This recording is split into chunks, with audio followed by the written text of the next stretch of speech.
Informasi pertama, pemirsa, sebuah truk berhenti dan melintang di jalan layang non-tol di Sidoarjo, Jawa Timur. Kejadian tersebut membuat kemacetan lebih dari 3 jam ya.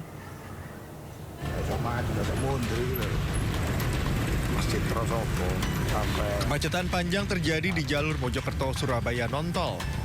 Ratusan kendaraan nampak terjebak kemacetan akibat kecelakaan tunggal sebuah truk kontainer yang tersangkut median jalan di flyover Trosobo, Taman Sidoarjo. Diduga alami kerusakan pada sistem pengereman, truk mendadak mundur dan akhirnya tersangkut. Akibat kejadian ini, arus lalu lintas jalur Mojokerto-Surabaya macet total selama 3 jam.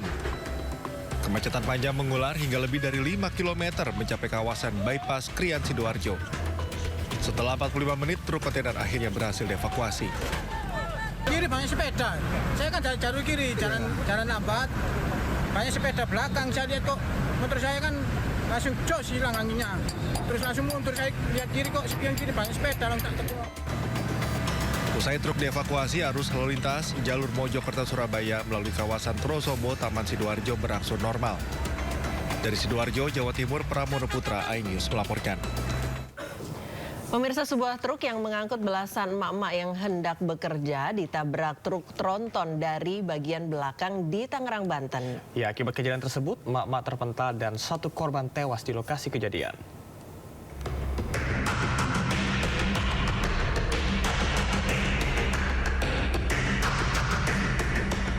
Sebuah truk yang akan mengantar rombongan emak-emak pekerja kebersihan tertabrak sebuah truk tronton yang bermuatan pasir di Jalan Raya Legok, Kabupaten Tangerang, Banten. Belasan emak-emak terpental keluar truk. 1 korban tewas di lokasi kejadian dengan luka parah di bagian kepala. Sementara korban luka berat dan ringan langsung dilarikan ke rumah sakit. Menurut keterangan saksi mata, sebuah truk melaju dari arah Legok menuju kawasan Pagedangan berhenti untuk menaikkan penumpang untuk bekerja. Naas, saat penumpang naik, truk tronton pengangkut pasir datang dari arah belakang dan langsung menghantam bak truk hingga 9 penumpang terpental. Mobil dump truk yang ternyata supirnya setelah saya dapat keterangan dia mengantuk. Ya, dia menabrak mobil tersebut sehingga para penumpang terpelanting mental keluar. Jadi korbannya juga banyak, sekitar ada 9 orang. 1 orang meninggal, 1 orang lagi luka berat, yang sisanya luka ringan. Peristiwa kecelakaan ini masih dalam penanganan unit Laka Lantas Polsek Legok. Dari Kabupaten Tangerang, Banten, Aymarani, iNews melaporkan. Pemirsa, polisi menetapkan sopir yang ugal-ugalan melawan arah di Jakarta menjadi tersangka. Ya, meski negatif narkoba, polisi menemukan senjata tajam, pistol mainan dan sejumlah plat nomor palsu di mobil tersebut.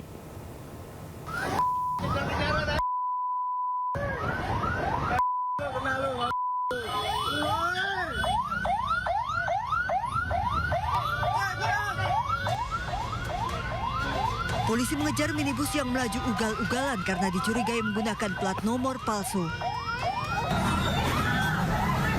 Parah banget. Iketan banget. Demi Allah, Bukannya berhenti usai diberi peringatan, mobil makin melaju dengan kecepatan tinggi di Jalan Gunung Sari 4 Jakarta Pusat yang sempit hingga nekat menerobos jalan satu arah.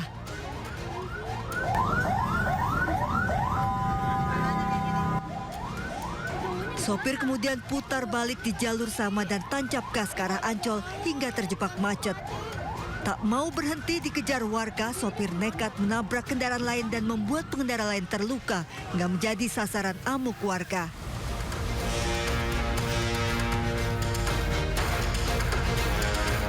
Usai ditangkap, polisi menggeledah mobil pelaku dan menemukan 2 senjata tajam, 1 pistol mainan dan sejumlah plat nomor kendaraan palsu.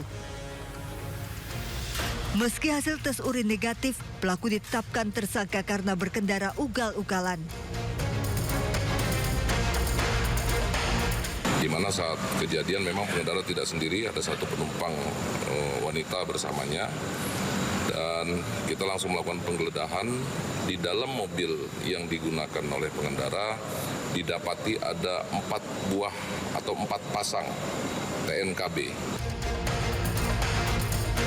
Pengemudi berusia 20 tahun asal Surabaya, Jawa Timur mengaku bermaksud mengajak kekasihnya ke Ancol, namun karena tidak menguasai jalan, akhirnya nekat lawan arah dan panik saat diberhentikan polisi.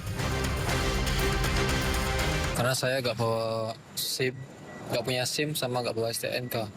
Tadinya saya takut sama polisi, takutnya ditilang. Nah itu bisa lawan arah karena memang nggak tahu jalan atau gimana? Nggak tahu jalan dan Tersangka terancam 4 tahun penjara dan denda 8 juta rupiah. Dari Jakarta, Rani Sanjaya, iNews melaporkan. Pemirsa, aksi koboi jalanan kembali dilakukan pelaku pencurian sepeda motor di perumahan Pondok Bahar, Kota Tangerang, Banten saat aksinya terpergok oleh pemilik kendaraan. Ya, saat dikejar, pelaku melepaskan tembakan ke udara sebanyak 2 kali.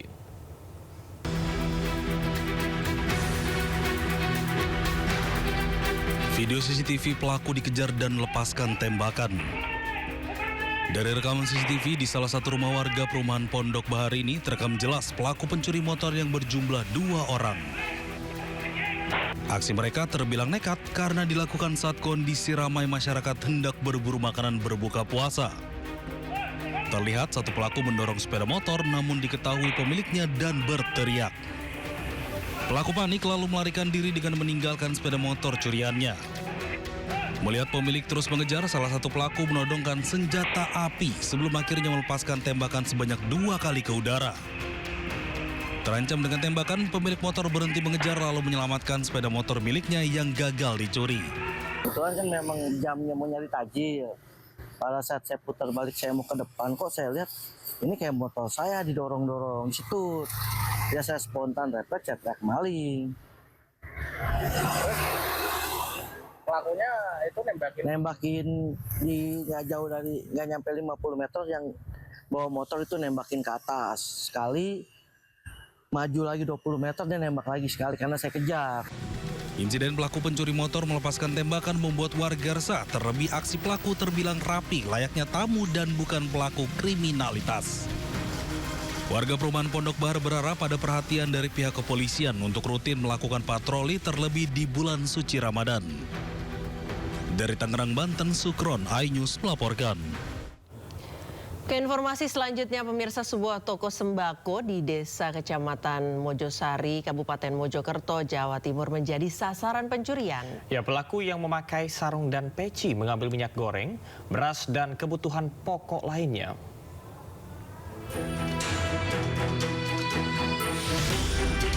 kamera pengawas merekam pencuri masuk ke dalam toko sembako di Kecamatan Mojosari, Kabupaten Mojokerto, Jawa Timur. Pelaku mengambil sejumlah minyak goreng, beras, dan barang kebutuhan pokok lainnya dan dimasukkan ke dalam karung. Dalam aksinya, pelaku mengenakan sarung dan peci. Kejadian pertama kali diketahui pemilik toko yang mendapati kondisi kunci toko sudah dalam keadaan rusak. Pelaku diduga beraksi seorang diri dengan cara merusak kunci gembok dari pagar toko tersebut. Pakai sarung, pakai kemeja hitam, kalau nggak salah itu hitam. Kopiah, Ya. pakai kopiah juga. Ya. Apa Pak yang diambil Pak di dalam? Yang diambil sembako, beras, minyak, dan Sembako lainnya. sembako lainnya. Banyak yang diambil, Mas. Itu jam berapa Pak kejadiannya? Kejadiannya jam 2:30 malam. Peristiwa pencurian tersebut terjadi saat sahur. Saat kejadian, toko dalam kondisi tutup dan tidak ada penjaga yang mengawasi. Kasus telah dilaporkan ke pihak kepolisian Polsek Pungging, Kabupaten Mojokerto. Warga berharap pelaku segera tertangkap karena aksi pencurian tersebut meresahkan masyarakat sekitar.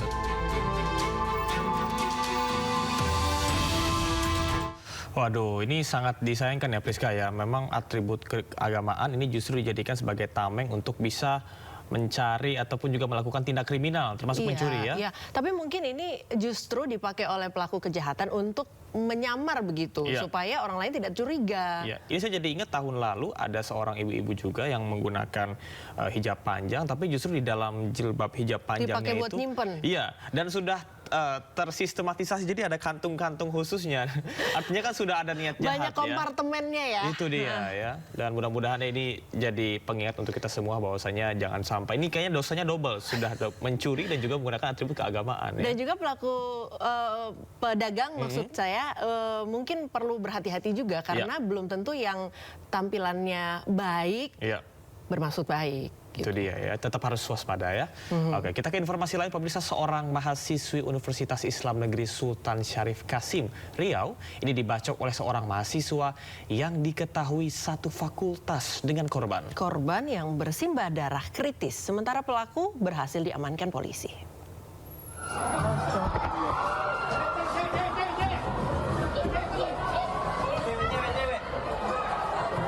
Suasana di kampus Universitas Islam Negeri Sultan Syarif Qasim berubah mencekam pada Kamis pagi. Seorang mahasiswi menjadi korban pembacokan saat sedang menunggu jadwal ujian di Fakultas Hukum. Korban bersimbah darah, mengalami luka pada bagian kepala dan tangan setelah dibacok oleh pelaku menggunakan senjata tajam. Sejumlah mahasiswa dan petugas keamanan kampus berupaya memberikan pertolongan awal dan mengamankan pelaku. Pelaku kemudian diserahkan ke pihak kepolisian, sementara korban dilarikan ke rumah sakit untuk mendapatkan pertolongan medis. Tetapi perkara ini dimotivasi adanya motif untuk niat pelaku melakukan suatu tindakan melukai atau melakukan penganiayaan dengan ada latar belakang yang sebenarnya ada rasa dendam atau rasa sakit hati dan sebagainya. Untuk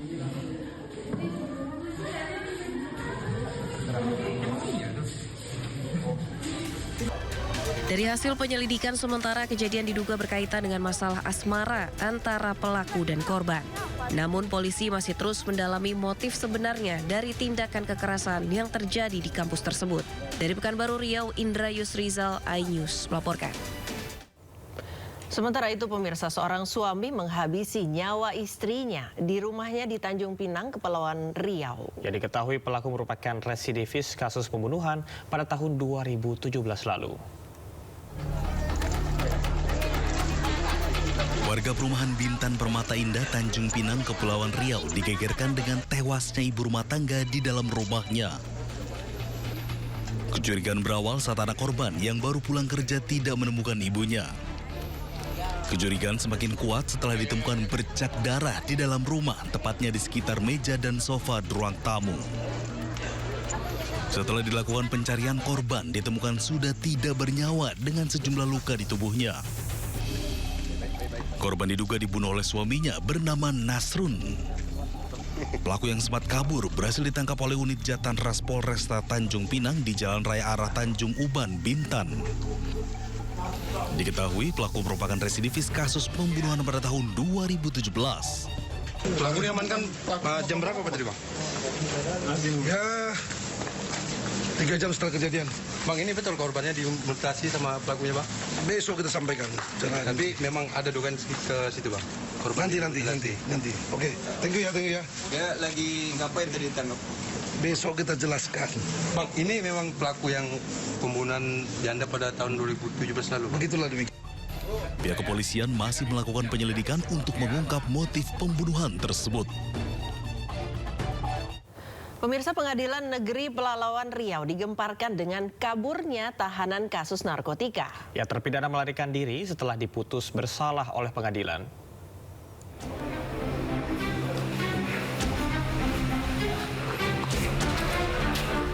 Tony alias Acong, warga Dusun Sumemdan Selatan, Desa Lubuk Terap, Kecamatan Bandar Petalang, nekat melarikan diri setelah menjalani sidang keputusan di Pengadilan Negeri Pelalawan kelas B terkait kasus narkoba golongan 1 jenis sabu. Majelis Hakim memutuskan Tony bersalah. Sidang kriminal di Pengadilan Negeri Pelalawan tidak hanya Tony, namun ada 35 orang terdakwa lainnya. Menurut keterangan istri terpidana kasus narkoba, setelah suaminya menjalani sidang keputusan pengadilan, dirinya sempat duduk di sampingnya sebelum dimasukkan ke dalam sel pengadilan. Namun pergerakan suaminya sangat cepat dengan melompat pagar pembatas sel tahanan melewati belakang perumahan hakim. Sedih nggak Bu dengan Bapak melarikan diri ini? Bukan sedih Pak, malu. Malu kenapa Bu?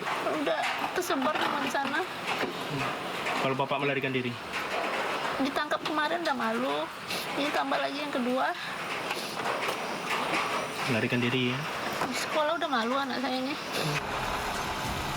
Tim gabungan dari Satreskrim, Polres Pelalawan, TNI, dan Kejaksaan Pangkalan Kerinci terus melakukan penyisiran di sekitaran kantor Pengadilan Negeri Pelalawan untuk mencari keberadaan terpidana. Dari Kabupaten Pelalawan, Riau, Diki Kurniawan, iNews melaporkan.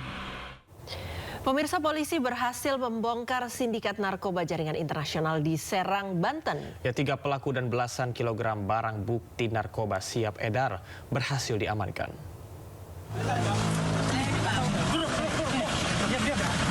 Kamu temannya dia.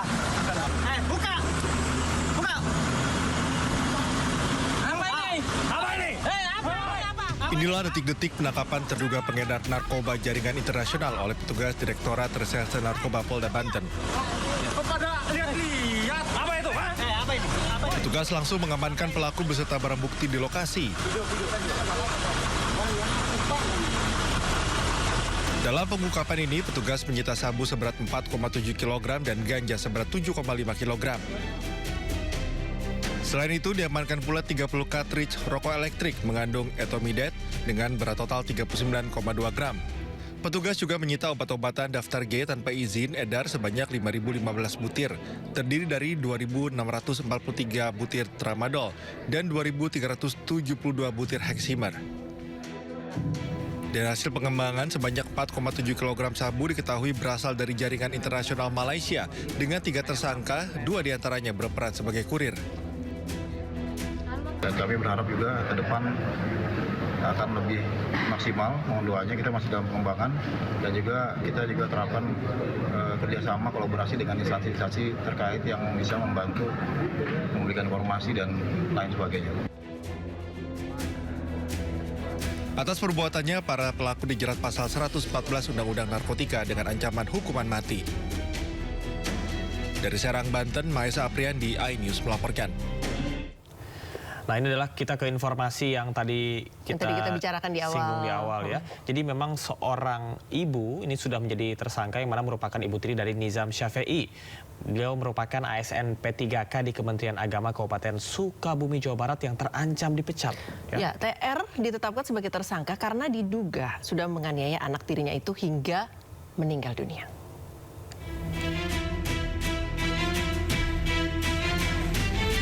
TR, ibu tiri Nizam Syafei pada kasus dugaan penganiayaan terhadap anak sambungnya di Jampang Kulon, Kabupaten Sukabumi resmi ditetapkan sebagai tersangka. TR merupakan aparatur sipil negara atau ASN dengan status pegawai pemerintah dengan kontrak kerja di Kantor Urusan Agama Kecamatan Kalibunder, Kabupaten Sukabumi sejak tahun 2023.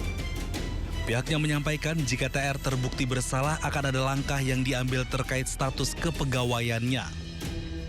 Kalau di atas 2 tahun ya hukuman berat, kalau terbukti bisa jadi pemberhentian. Ya kalau penyuluh yang bersangkutan adalah melaksanakan tugas-tugas jabatan fungsional. Beliau melaksanakan penyuluhan agama Islam di tengah-tengah masyarakat. TR dijerat Undang-Undang Perlindungan Anak dengan ancaman hukuman 15 tahun penjara. Polisi telah melakukan penahanan terhadap pelaku di rumah tahanan Polres Sukabumi. Dari Sukabumi, Jawa Barat, Budi Setiawan, iNews melaporkan. Sementara itu, pemirsa, melalui akun media sosialnya, anggota DPR RI Rieke Diah Pitaloka menerima kedatangan ibu kandung Nizam. Ya, dari kesaksian ibu kandung Nizam dan kuasa hukumnya, dicurigai pelaku penganiayaan lebih dari 1 orang. Kita Jumat akan ke LPSK. Saya yakin ini tersangkanya nggak cuma 1, ya. Dan satu hal yang namanya kasus kekerasan dalam rumah tangga, meskipun itu terjadi dalam kurun waktu yang udah lewat, Bang. Tapi menurut saya kita harus upayakan itu tetap bisa ada keadilan untuk korban. Bener nggak? Menurut Abang gimana? Ya, karena ini kan bicara menyangkut masalah nyawa. Kalau ketika nyawa itu dia mempunyai hak ya kan untuk mencari keadilan. Ini kan bukan terkait menyangkut masalah proses hukum doang, tapi ini bagaimana tragedi manusia seorang ibu yang kehilangan anaknya. Artinya bahwa 4 tahun tidak ketemu dengan anaknya, begitu ketemu anaknya sudah jadi jenazah. Nah, makanya kemarin kita melaporkan, patut diduga bahwa ini tidak dilakukan sendiri. Kalau Mbak Mira, saya sebagai wanita tentu juga sama ya perasaan dengan bahwa kehilangan seseorang yang kita sayangi itu, seorang anak yang kita cintai dan kita kandung, kita lahirkan dengan harapan yang bagus, dan pupus begitu saja di tangan orang tidak bertanggung jawab, tentu itu hancur rasanya. Maka itu saya dengan profesi saya ingin sekali membantu, dan melalui Ibu Dewan, Ibu Ike, saya mengaturkan terima kasih banyak. Saya yang terima kasih. Kita terima kasih Teh. Saya yang terima kasih karena ini kewajiban saya. Apalagi saya sekarang di Komisi 13 ya Bang. Menurut analisis sementara saya dari video yang ada, kemudian dari chat yang ada, sebenarnya sakitnya udah cukup lama. Iya. Ya. Ketika terjadi pengabaian, pembiaran terhadap kekerasan, orang yang di sekitarnya juga sebetulnya adalah pelaku kekerasan itu. Benar? Kita ke informasi selanjutnya, pemirsa. Polisi akhirnya menangkap 2 orang tersangka yang menganiaya tetangganya yang mengeluh bisingnya drum yang dimainkan oleh tersangka. Kasus teguran tetangga bermain drum yang berujung penganiayaan dan pengeroyokan di Cengkareng, Jakarta akhirnya berujung pada penahanan. Korban pun berterima kasih kepada pihak kepolisian atas upaya hukum yang dilakukan. Kasus ini bermula saat korban menegur tetangganya yang memainkan alat musik drum dan mengeluh akan suara bising yang diciptakan. Keluhan tersebut sudah disampaikan namun tidak pernah ditanggapi hingga korban mendatangi rumah pelaku. Alih-alih mencari jalan keluar, pelaku justru menganiaya korban. Saya, Darwin dan Angel mau mengucapkan terima kasih sebanyak-banyaknya kepada Polres Metro Jakarta Barat, khususnya Pak Kapolres Kombes Pol Twedi Aditya Beniadi, Pak Wakapolres AKBP Rezi Darmawan, Pak Kasat Reskrim AKBP Arfan Zulkan Sipayung, dan para penyidik yang telah menangani kasus kami dengan adil. Dan saya juga mau mengucapkan terima kasih sebanyak-banyaknya kepada Pak John LBF dan tim kuasa hukum kami, John LBF Law Firm, Pak Maci Ahmad, Pak Sten Siahaan, dan tim lainnya yang telah tulus dan ikhlas membantu kasus kami dari awal sampai kami mendapatkan keadilan. Terima kasih sebanyak-banyaknya, Pak. Ya, kita ke informasi lain nih, ngomongin soal Damkar ya, Damkar for the Rescue. Karena memang Damkar ini salah satu instansi yang bisa dikatakan memiliki pengaruh positif ya, ataupun juga banyak fansnya juga loh. Iya, banyak fansnya juga di media sosial. Iya, karena Damkar ini selain bisa membantu kita dalam segala hal ya, bisa evakuasi ular ya, ataupun juga misalnya ada tangan terjepit ya, biasanya itu dibantu oleh Damkar. Ngambilin rapot juga ya. Iya.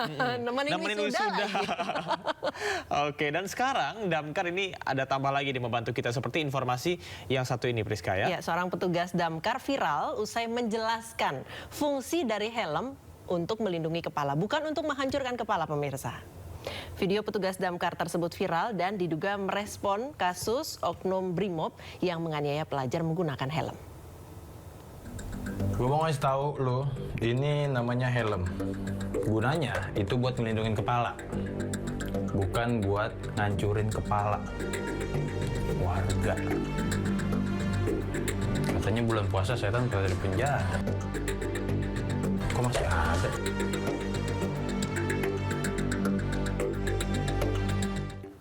Cara pakai helm dapat apaan? Dapat WhatsApp dong. Tuh. Seenggaknya kalian tahu lah. Sementara itu, pasca video tersebut viral, Khairul Umam, petugas Damkar asal Depok ini mengaku mendapat chat misterius. Chat tersebut dikirim melalui pesan WhatsApp dan menyebut alamat serta nama orang tua. Netizen menduga petugas Damkar ini mendapatkan teror. Cara pakai helm dapat apaan? Dapat WhatsApp dong. Tuh. Ya, pemirsa, dugaan petugas Damkar diteror akibat mengkritik oknum petugas yang menganiaya pelajar dengan helm direspon di Reskrimum Polda Jambi, Kombes Pol Manang Subeti. Ya, dirinya justru memperlihatkan hasil penyelidikan orang yang mengirim chat misterius tersebut. Iya, Damkar yang bikin konten tentang helm diteror. Itu ya kan WA kan cuma satu orang tuh, pakai satu nomor itu. Gimana kalau kita buka siapa dia itu yang WA anggota damkar itu? Jadi biar jelas, jadi biar nggak dituduh-tuduh polisi lagi, ngapain polisi neror-neror. Saya buka ya datanya, oke?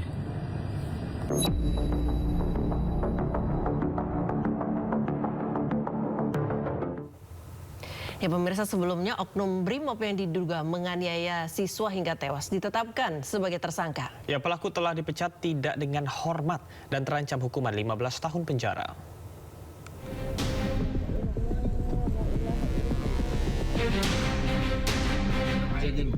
Oknum anggota Brimob Polda Maluku, Bribda Masias Yahaya, ditetapkan sebagai tersangka dalam kasus dugaan penganiayaan terhadap seorang siswa madrasah yang berujung maut di Kota Tual. Pelaku juga dipecat tidak dengan hormat dan berkas perkaranya telah dilimpahkan ke Kejaksaan Negeri Tual. Pelaku kini terancam pidana maksimal 15 tahun penjara dan denda maksimal 3 miliar rupiah. Ancaman pidana maksimalnya 15 tahun, denda maksimalnya sekitar 3 miliar ini.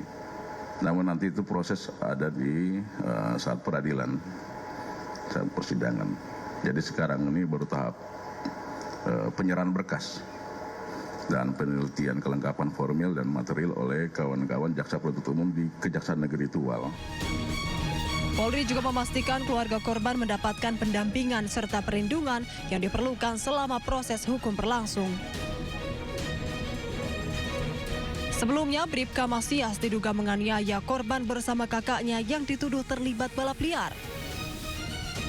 Korban dipukul oleh oknum Brimob menggunakan helm di bagian kepala. Pukulan tersebut membuat korban jatuh tersungkur hingga dinyatakan meninggal dunia. Tim Liputan iNews melaporkan.